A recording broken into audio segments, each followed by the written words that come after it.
Hello, welcome everyone to the Smudging Sage Tarot. Before we begin, I like to clear the hair with some sage, sweeping away negativity and confusion. This helps us focus with the clarity and light as we dive into the new series of videos designed to deepen our knowledge of the timeless art of tarot. Together, we'll uncover the secrets of each card, one by one. Whether you are a curious beginner or a seasoned reader, this journey will help you connect more deeply with the cards. So, just to be all on the same page, I'm going to share with you some information, especially for people that just started to be interested in this beautiful art of divination, the tarot. So, tarot has been used for centuries by mystics, seers, and even royalty. Yet, its origins remain a mystery. Some suggest roots in the Far East or India before it arrived in Europe during the Middle Ages. While the history may be uncertain, Rider-Waite deck, created in 1910 by Arthur Edward White and illustrated by Pamela Coleman Smith, revolutionized tarot by including detailed drawings on every card, especially in minor arcanas, where you can really read the stories. So, a standard tarot deck contains 78 cards, 22 major arcanas, representing fundamental life energies and deep psychological themes, and 56 minor arcanas divided into suites, okay? Each one is a suite. Consider the suite like, the suite of an hotel, and in each suite there are the same things. Like for cups, for instance, is about water, emotions, love, okay? Pentacles, materials, money, power, okay? So, let's go straight into this. Okay, before we go into the Lover's card, I want to say that with the minor arcanas, we don't go into major life changes like in the major arcanas, but more into like everyday events like social life, colleagues, gossips, these kind of things. Yeah, gossip are very much a part of our lives, and I will probably make a reading about that. But for the moment, today, we are going to talk about the Lovers. Look at this card, how simple it is. Lovers, love, oh, wonderful. It's very clear. No, this card is one of the most misunderstood cards of the deck, of the tarot deck. This card, and I'm going to tell you straight away why. Okay, so number one, we want to talk about the Lovers card. This, the general meaning. This card can represent, of course, the union of two people in love, or two separate entities striving to become one, historically referred as the choice card. It emphasizing your power to decide which path to take. The key is that this choice should come from a place of love, resonating with your soul's true desire. Okay? Often, when people see the Lover's card, their minds jump straight to romantic love.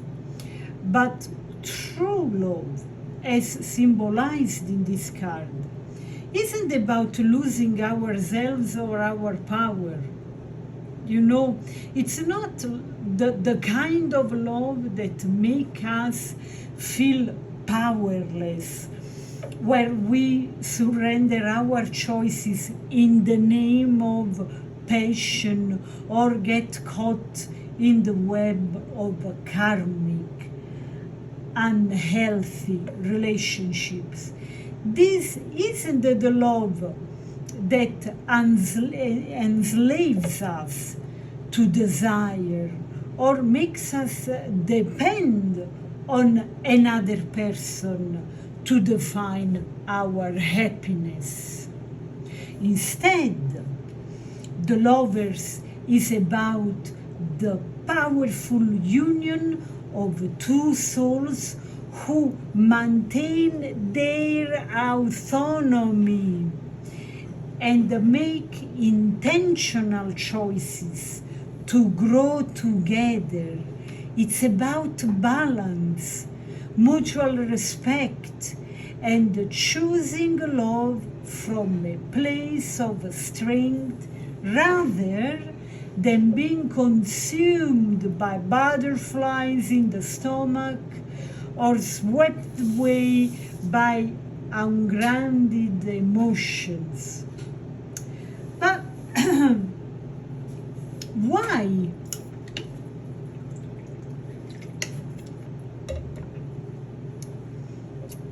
Do we misunderstand love in karmic relationships? Why do we believe that love is about losing ourselves to another person? Well, I tell you why. There is a cultural conditioning. We grow up surrounded by media, fairy tales, and societal ideals that romanticize the idea of losing oneself to another person because they have to sell movies, because they have to sell antidepressants, because when you lose yourself into another person, you are lost. You don't think about eating well, you don't think about exercising well, you lose track of time, you don't know who you are anymore, and of course it transforms into illness, which is very good for pharmaceutical and shopping brands and stuff, because then we have to look outside of ourselves. We have to look into the other person to feel better. And then we have compulsive shopping that makes us, for very short time, feel us better. Because we, as an individual, we don't love ourselves. We don't go within, we go outside. So we sleep, okay? So movies, songs, yeah, of course, songs. How much market there is for the songs. And stories often glorify the movies, the songs, the stories often glorify finding your other half or being incomplete without another person, okay? Without a partner. This frames love as something external that exists to fill a void within ourselves, leading us to believe that True love involves losing ourselves in the relationship. While I tell you that these butterflies into our stomach are telling us, careful, careful, danger, danger, call 911. Okay. Okay. Then there is another reason: unresolved emotional patterns. Karmic relationships are often based on unresolved emotional patterns, past wounds, or even trauma, the way we have been traumatized by our families, our relatives. Those connections feel familiar, but are often fueled by an unconscious need to heal or relieve past pain.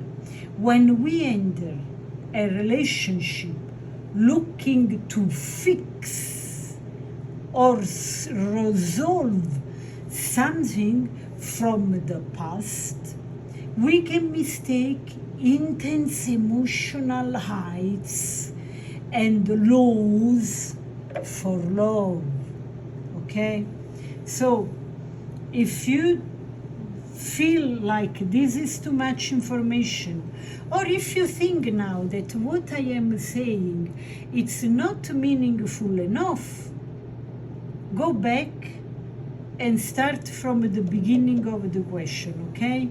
Because chances are this is overwhelming and you are missing the point. Anyway, let's go ahead. This dynamic can feel both irresistible and inescapable, tapping us in a cycle of disempowerment. Another reason why we think that this kind of relationships, the love where you lose yourself into it, it's the real love, okay, the one that it's worth living and say yes to, is a fear of being alone, okay? There is a common fear that without someone else, we are incomplete. This fear can make us cling to relationships that don't serve us, mistaking attachment for love. When we believe we are not all or on our own, we may sacrifice personal boundaries and independence for the sake of connection, losing ourselves in the process. Then there is another reason: the power. This is very, very strong, the power of chemistry. In karmic relationship, especially those fueled by intense sexual or emotional chemistry, it's easy to confuse attraction with love. The overwhelming sensation and butterflies can cloud our judgment, making us believe that the depth of those feelings must mean it's love, when in reality it may be an unhealthy form of attachment or desire rooted in something other than true connection.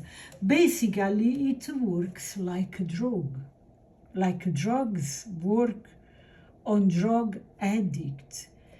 Okay? We can go deeper into this in the comment section. And there are a couple of other reasons why we think that losing ourselves into another person, it's the good reason to go into this relationship. Spiritual lessons of karmic bonds. Karmic relationships often serve a purpose. They teach us lessons about ourselves, helps us face our shadows, and provide opportunities for growth. But because those relationships are so intense and feel fated, we can confuse their purpose. Instead of recognizing them as spiritual teachers, we may falsely believe that this is the love we are meant to experience. Those relationships can become cycles of suffering if we don't recognize when to step away and learn the lesson, okay? Because it's only when we stop, sorry guys, it's moving. It's probably because this is very important message. That's why I was shaking, okay? It's only when we step out of this relationship that we got it. You cross the line. You cross my boundaries. You and me are different, are not the same. I do not depend on you. You don't depend on me. I have first to see who I am, cultivate myself, do my experiences, and then there can be an us. Okay? So, and then in last, and then I go into the meaning of the lovers when appears into the readings and everything. This is the bombshell here. Confusion between passion and true love. This is a biggie. Karmic relationships often come with a lot of passion, okay? But passion alone can be misleading. Passion can burn bright and fast, but it's not necessarily sustainable or healthy. True love, on the other hand, is rooted in mutual respect, trust, and partnership. Make this noticing. When you are in a karmic relationship or super passion relationship, what's going on? It burns bright and fast. There is no trust. You don't trust the other person with another man or another woman, okay? Often there is no respect. I see you when I want and when I desire. I accept to meet you whenever you want, whenever you desire. There is no respect. But we still are there and like it for that minutes where during sex or relationship dynamics we completely lose ourselves and there is this kind of ecstasy. And we call it love, okay? So, as I was saying, true love on the other hand is really rooted in the opposite of that. It's about respect. It's about trust. It's about us as partnership. So, because a karmic relationship can be so intense, they can make us feel like that intensity is the ultimate expression of love. But it's often more about unresolved personal issues than genuine connections, okay?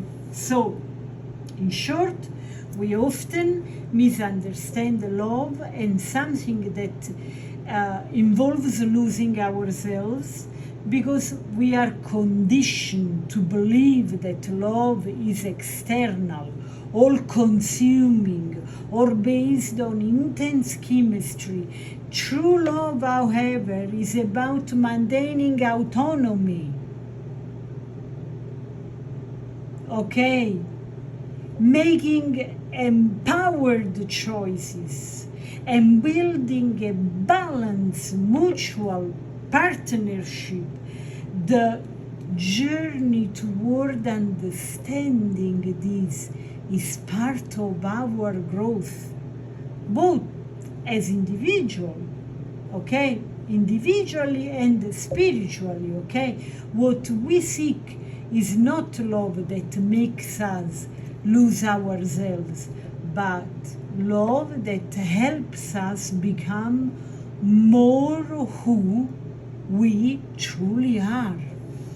And you have noticed, if you have watched our other videos, teachings about tarot cards, that I always bring out the deeper rooted meaning at the end.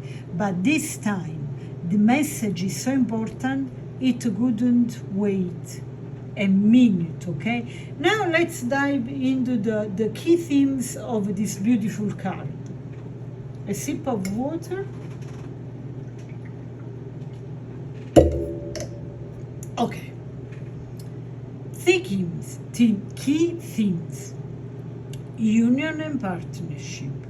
Connection between individuals. Choices and decision. The importance of choices in relationship and life. Balance and harmony. The need for equilibrium in love and life. Okay, now let's go into the meanings of the symbols. How many symbols we see here? Okay, all right, okay, so the two figures, okay, a man and a woman.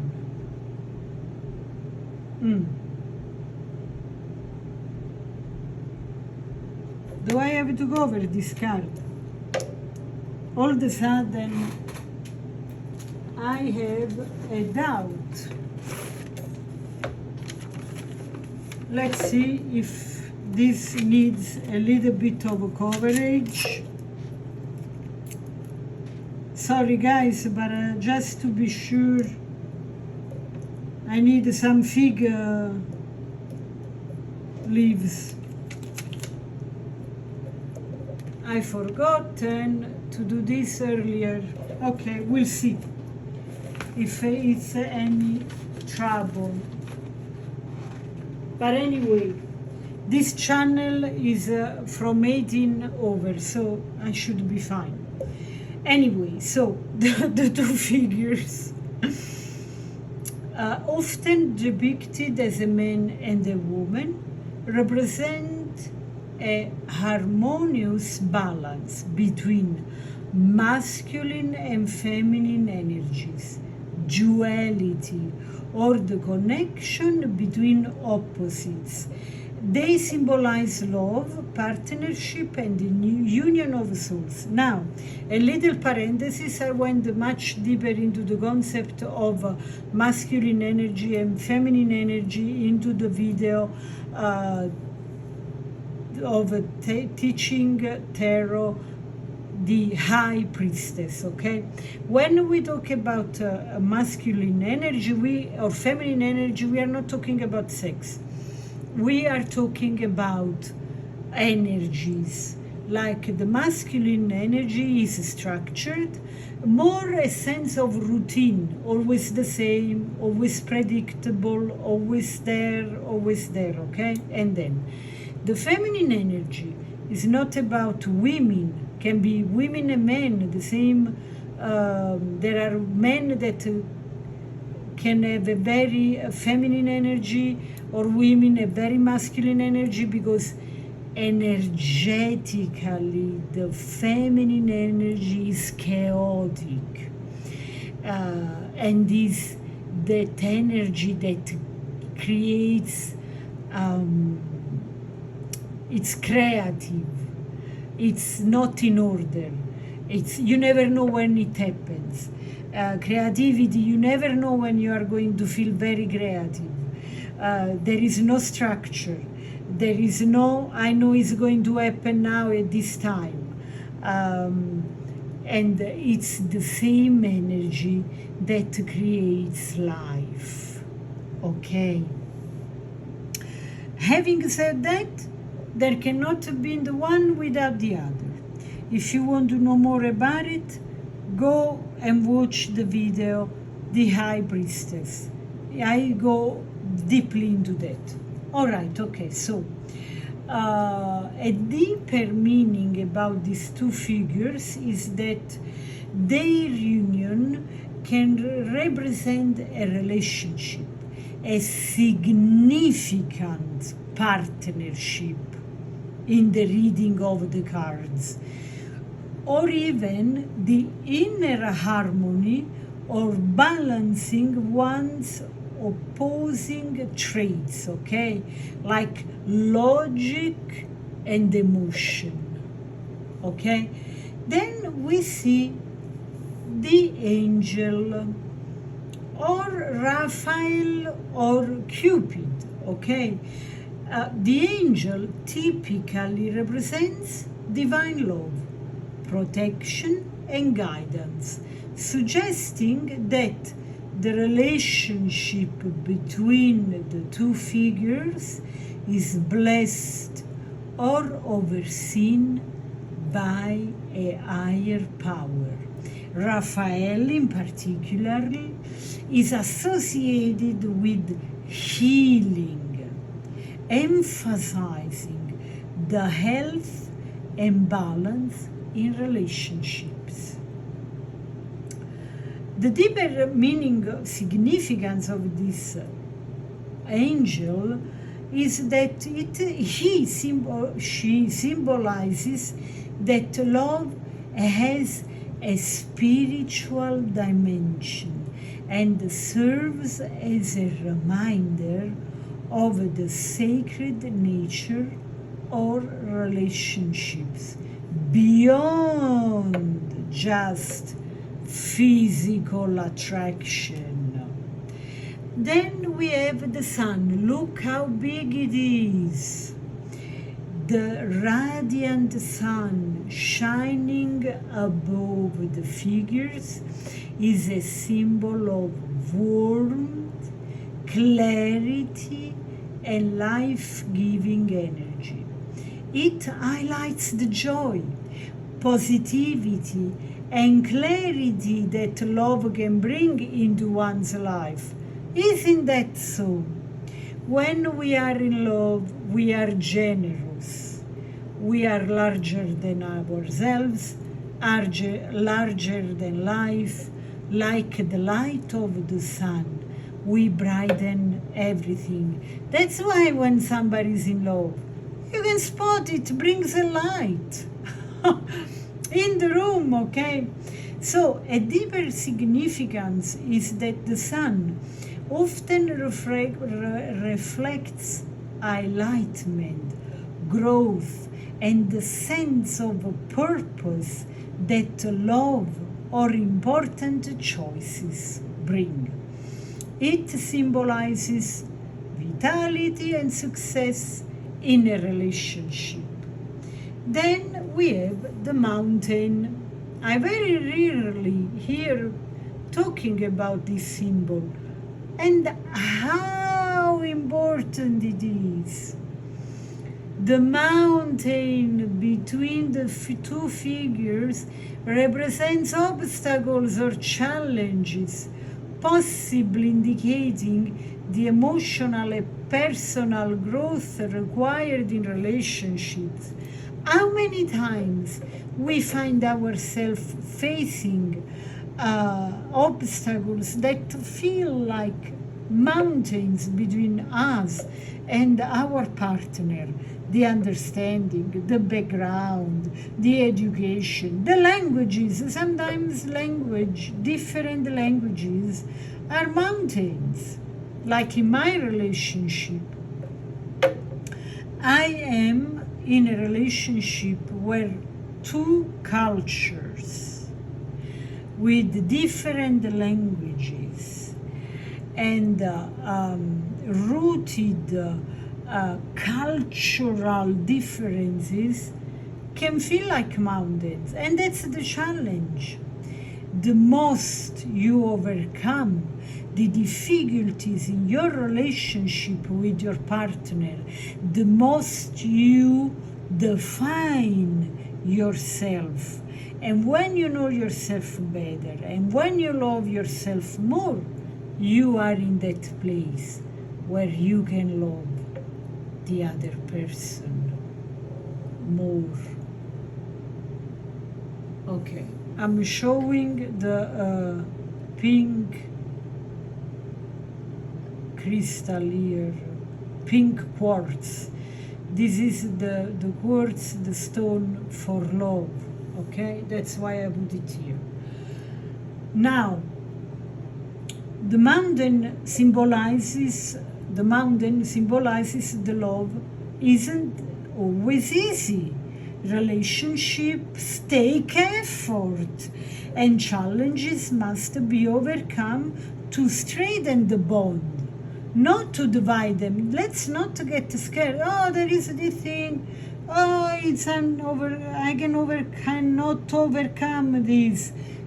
So it's not meant to be. No. Don't think that when is easy is meant to be. There is no lesson there. There is no purpose. That's why I give this example not because I'm judgmental, it's just because it's the easiest, example I can give. Did you notice there are people that go over first marriage, after a while, when the passion is burned bright, and then the work comes out, because love comes for us to know ourselves better. But what happens? The first problems, the first contracts, the magic is over. I don't feel like your sister. I don't have to be here. I'm not obliged to be here. I want to feel that burning, that chemistry. Next wedding, next relationship, next wedding, 1 year or max 2. Passion is over. We don't love each other. We are lazy. We don't want to do the work. We are disheartened. Next wedding. Guys, there must be a moment in everybody's life when we realize that we have to put intention and effort. We cannot think that is always easy, then is good, then is meant to be. The other person is a mirror for us. He's reflecting us, our shortcomings. And that's why it's so painful and we want to run away. Who never ran away from a relationship like that? Nobody. Oh yeah, of course, just the most spiritually evolved souls stick, work, because they know, they are very sharp, they know that they will carry that problematic shortcomings into another relationship. And then you will find a rainbow of colors, of difficulties, shortcomings, because every person is like a new mirror, or a mirror from another perspective that shows us and we do the same with the other person though, don't get me wrong, it's mutual, new shortcomings that we didn't know with the other person we were before, because that mirror was in another position and was showing us certain shortcomings. Now this new person is in another position and shows us new shortcomings. So if we are not willing to put into the work, we miss the chance to become all. Wonderful. What is the next interesting symbol here. The tree with the serpent. Does it ring a bell?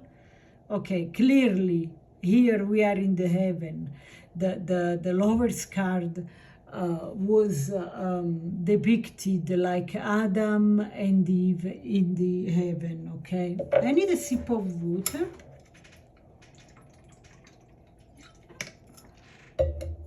Okay.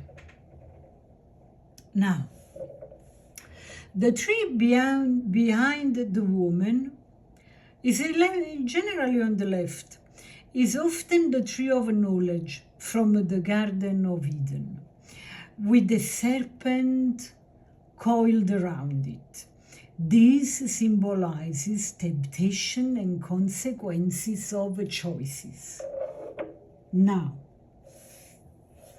this is extra important, and because of this, I don't know why, I feel like burning some sage, like smudging some sage. Because guys, this is important. If you are still here, it means that you really want to do the work. It means that really you are committed in knowing yourself and have your relationship work.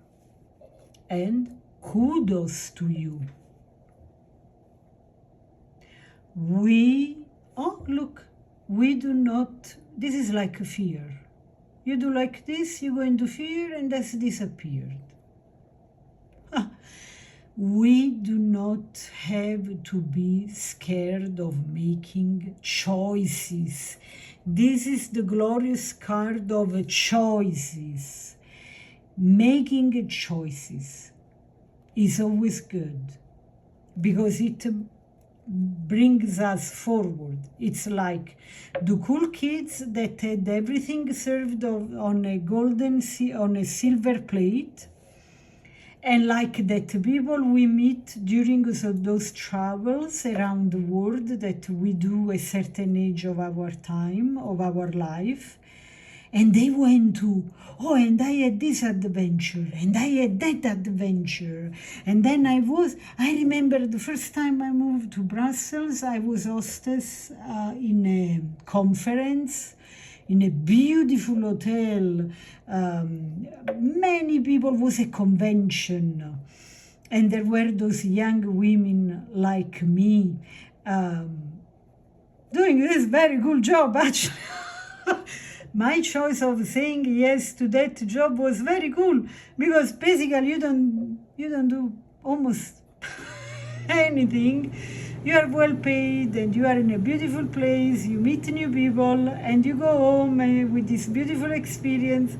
And there was this girl talking about her experience of working in a circus, living in a trailer that was not warm enough, was quite cold, and this little cat was with her, and they were keeping them warm. And this other girl and that was jaw-dropping, the experience of this girl and how much more advanced she was than us, because guys, I was scared just the idea of being in a cold trailer. I mean, with the circus, the maximum of the following the flow.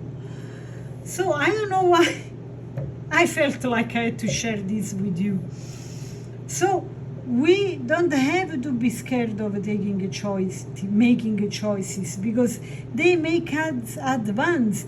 And believe me, you want to deal more with the people that take decisions, are brave, than with the people that have been spoiled, rodden, and what they can teach you in life. I mean, with all the respect for cool kids.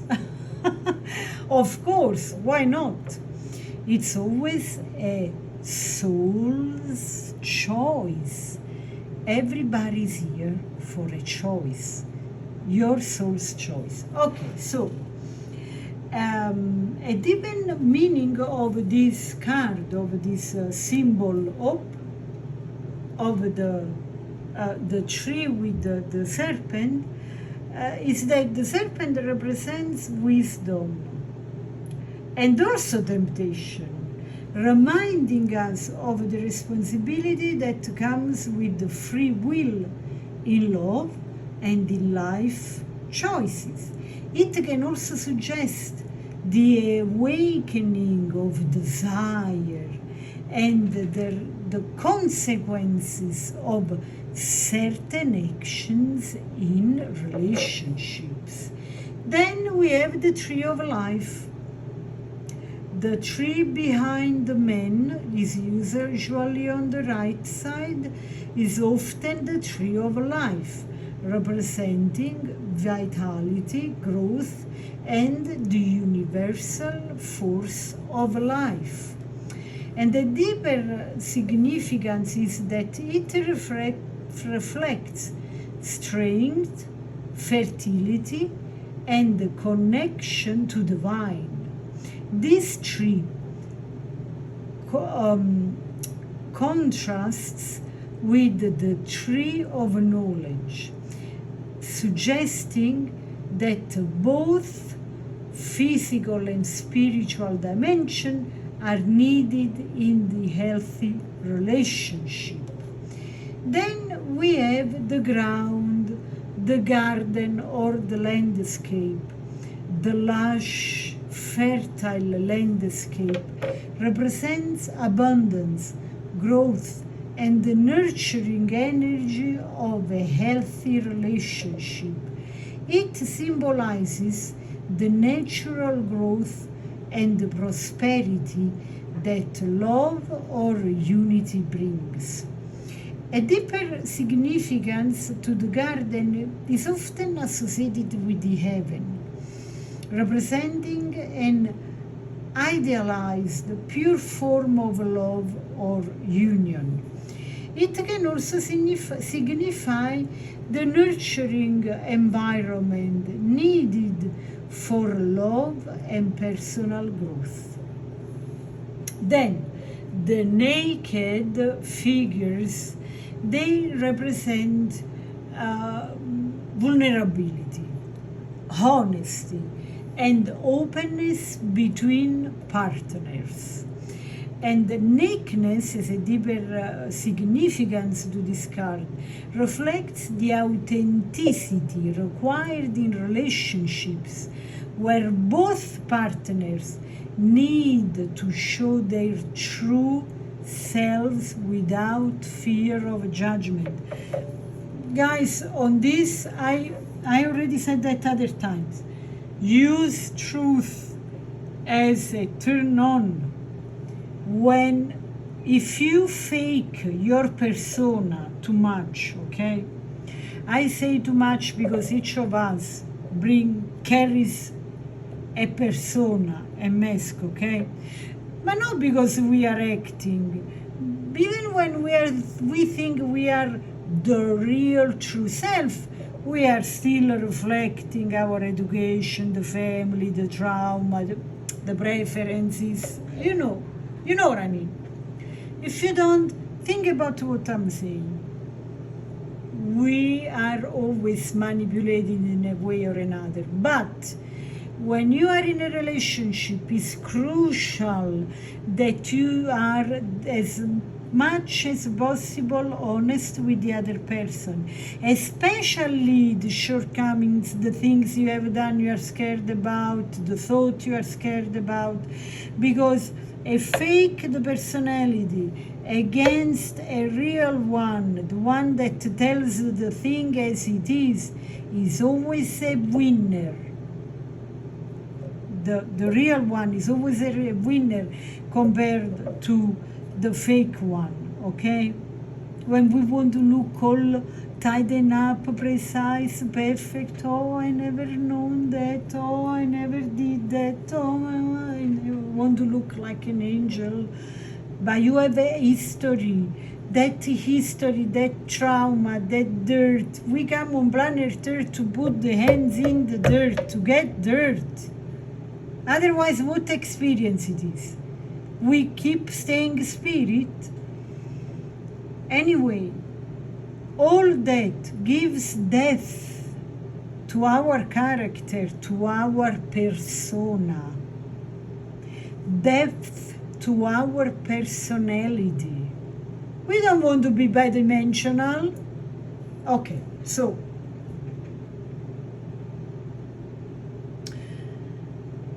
now the next, the position of the figures, okay? The placement of the figures, often with them looking at each other or slightly toward the angel, okay, suggests the importance of choices and the awareness of higher guidance in relationships.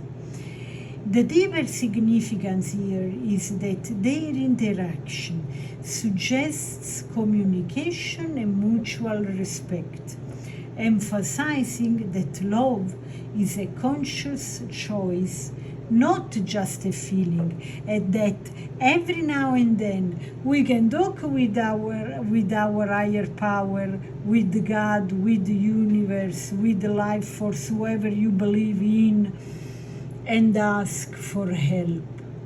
We are not alone in this 3D journey. Remember, we have the choice. We have just to take decision if we want to ask for help or not. Okay? So, what does it mean when the card Major Arcana, the Lovers, appears upright in a reading? A sip of water.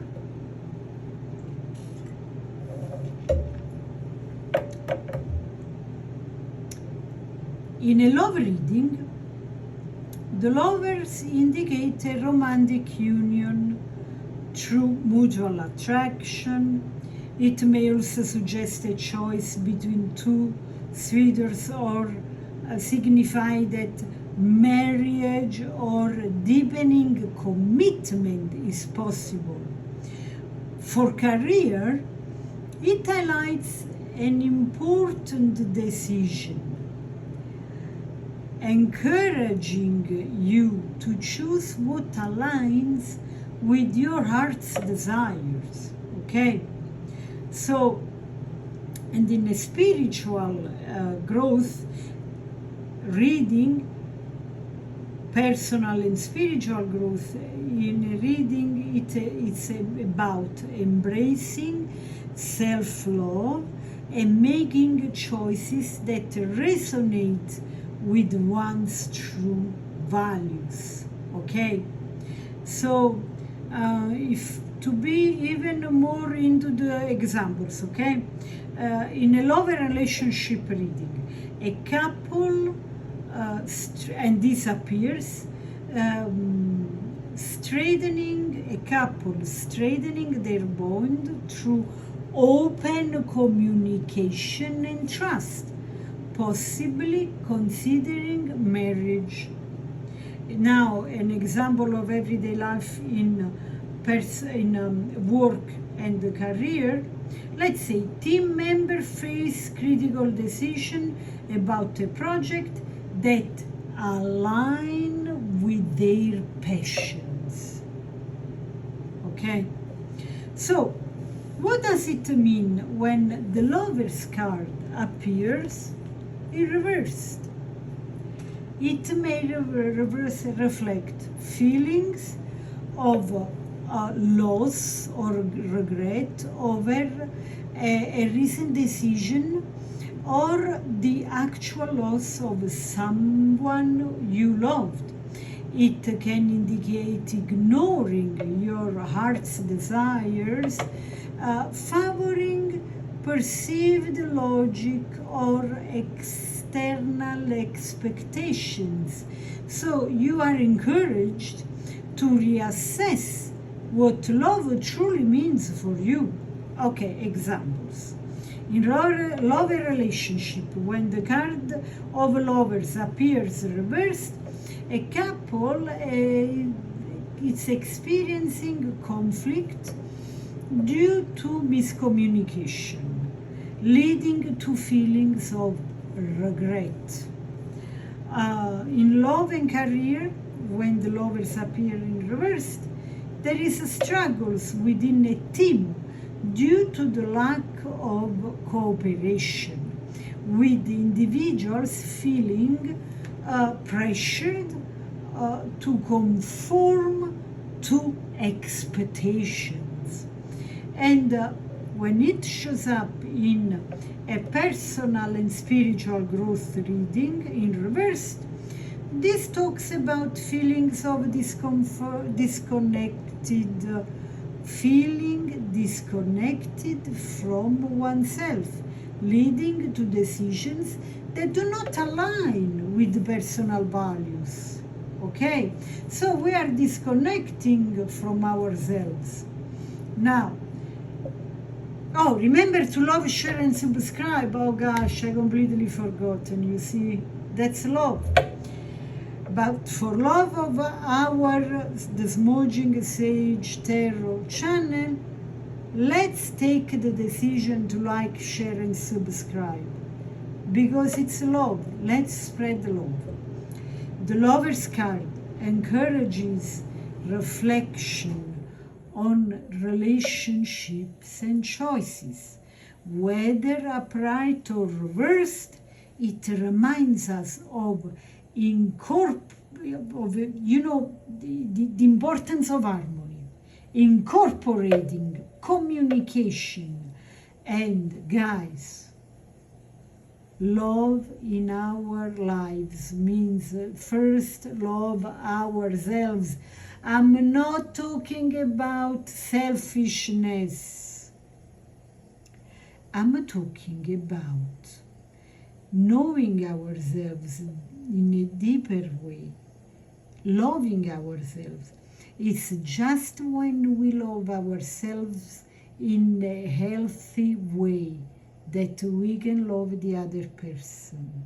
Not in a narcissistic way, guys. You know what I mean. That love